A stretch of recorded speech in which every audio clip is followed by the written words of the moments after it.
Okay, guys, today we are going to talk about Archive.org as the SEO tool needed to understand what is the domain where we want to buy, because Archive.org helps to check the website for spam. If the spammers bought this domain once, it means that you can't use it right now. If they drop that domain, it means that it's not worth to buy it and you can't use it anymore, and Google knows about those spam tactics that were used by those guys.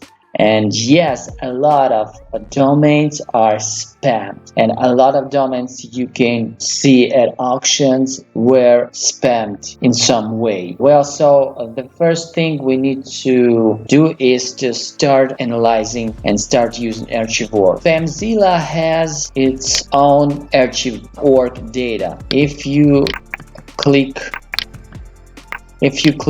this arrow near the domain in the CZ score column, you will see Archive.org data at the top of this panel. I just want to tell you about this data, where you can see some screenshots over here. They are sorted by date. Yeah, so here we are. We've got the most recent screenshots here and over here.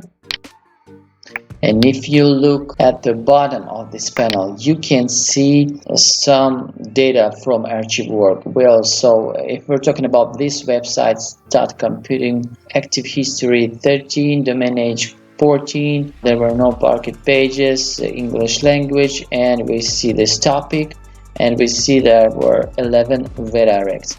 And spam message, this website is clean. But I want to talk about this website, atlasdermay.org. So this website has active history of 20, domain age 20 years, language French and English, health medicine topic.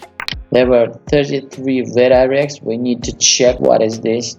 And spam message says this website is clean. We can see some screenshots starting from 2001, and the last screenshot over here we see 2019.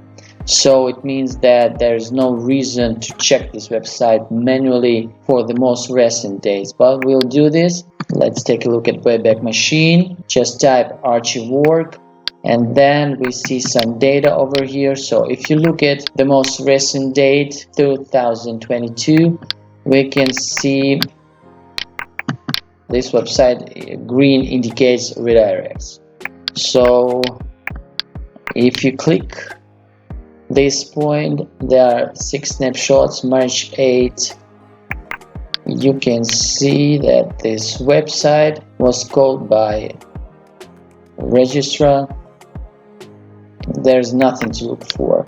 This is a standard page of the parquet domain. We can see that all the history in this timeline.